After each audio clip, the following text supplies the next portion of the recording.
Hello crypto एंथुसियास्ट्स। आज मेरे पास digital currencies की दुनिया से कुछ गर्मा गर्म गॉसिप है। चलो शुरू करते हैं। बाइबिट के सीईओ बेन झो ने पाई नेटवर्क के बारे में अपने बोल्ड स्टेटमेंट से तहलका मचा दिया है। अब पाई नेटवर्क 2019 से है और यूजर्स को प्रॉमिस करता है कि वो अपने फोन से क्रिप्टो करेंसी माइन कर सकते हैं। सुनने में बहुत अच्छा लगता है ना?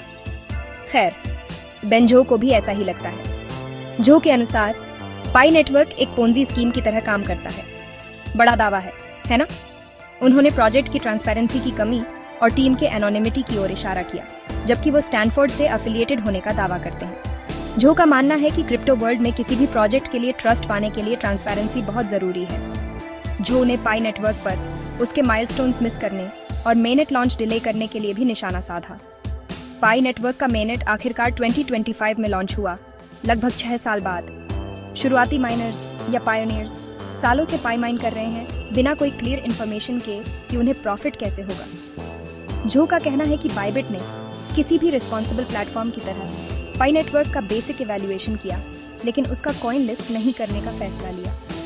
उन्होंने नेटवर्क की आलोचना की क्योंकि ये उन क्रिप्टो करेंसी नॉविसेस को टारगेट करता है जिन्हें रिस्क्स के बारे में पता नहीं होता, जबकि मीम कॉइन्स अपने वॉलेटिलिटी के लिए जाने जाते हैं। झो का तर्क है कि कम से कम इन्वेस्टर्स को पता होता है कि वे किस में इन्वेस्ट कर रहे हैं, पाई नेटवर्क के विपरीत। लेकिन बस इतना ही नहीं, फरवरी 2025 के अंत में बाइबिट में एक बहुत बड़ा सिक्योरिटी ब्रीच हुआ, जिसे अब तक का सबसे बड़ा डिजिटल हाइस्ट कहा जा रहा है। हैकर्स, जिन्हें लाजरस ग्रुप के नाम से जाना जाता है, ने बाइबिट के मल्टी सिग्नेचर वॉलेट सर्विस में वल्नरेबिलिटीज का फायदा उठाया और $1.5 बिलियन चुरा लिए। इस सेटबैक के बावजूद रिकवरी प्रोसेस के दौरान झो की लीडरशिप काबिले तारीफ रही है। उन्होंने बाइबिट के रिकवरी का श्रेय ट्रांसपेरेंट यूजर एसेट मैनेजमेंट और लिव स्ट्रीम्स के जरिए यूजर्स के साथ डायरेक्ट एंगेजमेंट को दिया। झो का मानना है कि इसी ट्रांसपेरेंसी की वजह से बाइबिट पाई नेटवर्क जैसे प्रोजेक्ट से अलग है। दूसरी तरफ पाई नेटवर्क ने झो पर अटैक करने वाले सोशल मीडिया अकाउंट से किसी भी कनेक्शन से इनकार किया है और उनकी क्रिटिसिज्म को रिजेक्ट कर दिया है।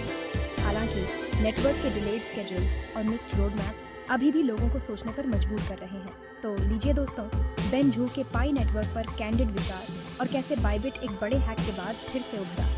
ट्रांसपेरेंसी और ट्रस्ट एक सक्सेसफुल क्रिप्टो प्रोजेक्ट की नींव है और ये साफ है कि जो इन प्रिंसिपल्स पर दृढ़ता से टिके हुए हैं। अगर आपको ये वीडियो इंसाइटफुल लगा तो लाइक, शेयर और सब्सक्राइब करना ना भूलें। अगली बार तक इन्फॉर्म रहें और क्रिप्टो करेंसी की एवर इवॉल्विंग दुनिया में सेफ रहें। बाय।